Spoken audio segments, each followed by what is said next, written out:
স্বাধীন শব্দটার সাথে কিন্তু সবাই স্বাধীন, মানে বাংলাদেশের প্রেক্ষাপটে আমি বলছি, বাংলাদেশ স্বাধীন একটা দেশ যেখানে অপরাধ করলে শুধুমাত্র তার বিচার অবস্থা সে শুধু জেলখানায় যায়, আর বাকি সময় যেভাবে তার বাক স্বাধীনতা, তার চলাফেরার স্বাধীনতা, তার গণতন্ত্রের যে বিষয়টা, সব কিছু কিন্তু স্বাধীন অবস্থায় থাকার কথা। কক্সবাজার সমুদ্র সৈকতের উপর নিজেদের একটি ঠিকানা, ইডেন বে, আ কনসার্ন অফ ভাইয়া হোটেলস। বিগত 15টা বছর ধরে আমরা যে জিনিসটা শুনেছি মানে আয়নাঘর দেখি নাই, শুনেছি ভাষা, সেটা বিশ্বাসযোগ্য হয়েছে, কখনো হয়নি, যেটা নাও হতে পারে।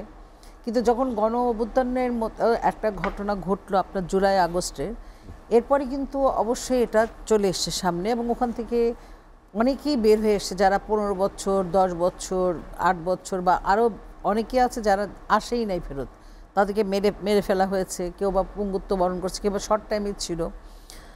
আমার এখানে আপনার প্রশ্নের উত্তর একটাই, যে এরকম বর্বরচিত জঘন্যতম ঘটনা একটা সুস্থ মস্তিষ্কের মানুষরা কিভাবে করতে পারে, যারা রাষ্ট্রযন্ত্রে বসে আছে, রাষ্ট্র ক্ষমতায় যাদের হাতে, যারা মানুষকে তাদের যে অধিকার সে রক্ষা করবে, সব ধরনের অধিকার, তার নিরাপত্তার অধিকার, তার চলাফেরা অধিকার, তার স্বাধীনতা, কথাবার্তার অধিকার, সব কিছু বন্ধ করার জন্য আয়নাঘর মানে হচ্ছে প্রতিবিম্ব, নিজের প্রতিবিম্ব ছাড়া আর কিছু দেখা যায় না, আর কাউ নাই পাশে। তো আর একটা মানে হতে পারে যে না, মানে আর আসার পর আর যাওয়ার কোনো পথ নেই।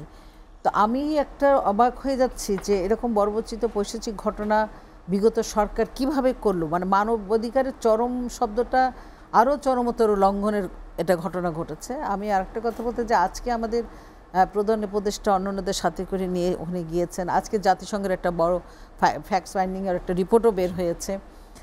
আমি মনে করি যে 6 মাস হয়ে গেল, 6 মাসের আগেও কিন্তু যাওয়া যেতে পারতো। এটা কিন্তু বেশ কিছুদিন হলো আলোচনা ঘটনার পরপরই, অভ্যুত্থানের পরপরই কিন্তু হচ্ছিল। আরও আগে গেলে হয়তো আলামতটা আমরা হয়তো আরও বেশি করে পেতাম, আরও হয়তো গুরুত্ব সহকারে সেই জিনিসটা আমরা ধরেন যে সমস্ত বিদেশি সাংবাদিকরা তখনও এসছে তাদেরকেও নিয়ে যেতে পারতাম। একটু দেরি হয়ে গেছে বলে আমার কাছে মনে হয়।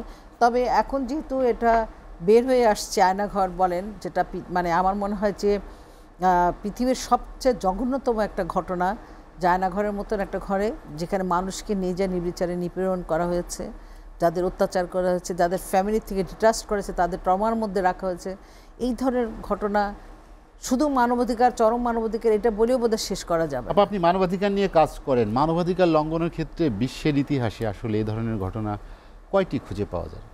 দেখেন, এইটার যে বিভিন্ন সময় বিভিন্ন জায়গায় খুঁজে পাওয়া যায়নি তাই না। গুয়েতমালা আমরা জানি যে এরকম ধরনের বর্বরচিত ঘটনা অনেক ঘটেছে বা অনেক গেছে, আমরা সেই গুয়ান্তানামো বে কারাগারের কথা শুনেছি, জানি, কিন্তু সেখানে একটা দেশের মানুষ না, অন্য দেশের অন্যরা যারা গিয়েছে তারা হচ্ছে এই ধরনের ঘটনা ঘটিয়েছে, সেই অন্য রাষ্ট্র থেকে এসে তারা ঘটেছে। কিন্তু আমার বাংলাদেশের, আমি বাংলাদেশি, আমার আরেকজন বাংলাদেশিকে আমি এইভাবে একটা নির্যাতন, নিপীড়ন একটা ঘরের মধ্যে রেখে রাতের পর দিনের পর একদম পলে পলে তাদের মৃত্যুর দিকে সবসময় যন্ত্রণা দিয়ে রাখবো, এইটা ভাবার মতন, মানে এটা ভাববার এবং কষ্ট পাওয়ার মতন যন্ত্রণা বোধ আর কিছু হতে পারে না।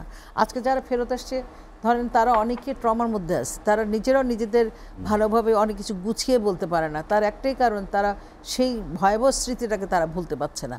তাই মানবাধিকারের চরম যে লঙ্ঘন হয়েছে, পৈশাচিক ঘটনা ঘটেছে, এইটার বিচার অতি দ্রুত এই কারণে বলছি যে বাংলাদেশে অলরেডি কিন্তু সমস্ত এভিডেন্স 6 মাসের মধ্যে যদি জাতিসংঘ পেতে পারে, তাহলে এখনও কেন আমরা বাংলাদেশিরা যারা তদন্ত করছি পাচ্ছি না কেন, বা বিচারটা শুরু করছি না কেন?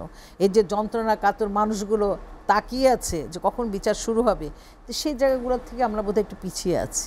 যেটা আপনি বললেন যে একজন বাংলাদেশি হয়ে আর একজন বাংলাদেশিকে এভাবে চরম মানবেতরভাবে যাকে আটকে রাখা, গোপন বন্দিশালায় রাখা, বিচারের কথাও বললেন। আসলে এই যে আটকে রাখা কেন রাখলো, এটা বা তাদেরই বা কী লাভ হলো? তাদের লাভটার মধ্যে এটা হচ্ছে, যখনই আপনি ভয় দেখাবেন, মানুষ কিন্তু জীবন তো একটাই, বাঁচার তাগিদে যখন আপনি ভয় দেখাবেন যে একটা ফ্যামিলিতে যখন কাউকে উঠিয়ে নিয়ে যাবে, তাহলে তখন সেই ফ্যামিলি কিন্তু একদম টোটালি কিন্তু চুপ হয়ে যাবে। তাদেরকে ভয় দেখানো যে তোমার স্বজনকে নিয়ে গেছি, যদি তোমরা টু করো তাহলে আমি কিন্তু মেরে ফেলবো, তখন সেই ফ্যামিলি কিন্তু ভয়ে তটস্থ থাকে সারাক্ষণ, তার মুখ দিয়ে কিন্তু আর কোনো কথা বের হয় না। আবার যখন ধরেন যাদেরকে নিয়ে যাওয়া হচ্ছে তাদেরকে বলা হচ্ছে তুমি যদি মুখ খোলো বাইরে যাবে, কখনো কখনো কাউকে ছেড়ে দেওয়া হয়েছে, তাহলে তোমার ফ্যামিলিকে কিন্তু একটা সময় শেষ করে দেওয়া হবে। এই যে ভীতিকর একটা পরিস্থিতি তৈরি করে, সাধারণ মানুষের মধ্যে ভীতিকর পরিস্থিতি তৈরি করে, সেটা আপনার আইনশৃঙ্খলা বাহিনী দিয়ে, আপনার আইনশৃঙ্খলা বাহিনী আবার দুই রকম আছে। কখনো কখনো সাদা পোশাকে আমরা জানতাম আগে ডিবিরা কোনো আনন্দ উৎসব হলে পারে, মানে যখন ঈদ আসলে তারা উঠায় নিয়ে চলে যেত, একটা সময় একটা টাকার বিনিময়ে তারা ছেড়ে দিত। এখন তো সেটা তো অন্যদিকে চলে গেছে, অন্য মোড়। এখন আমাকে ক্ষমতায় থাকতে হবে, যিনি শেখ হাসিনা ছিলেন উনি থাকবেন, এটার জন্য যে কোনো প্রক্রিয়াই হোক আমার ক্ষমতাটাকে ধরে রাখে।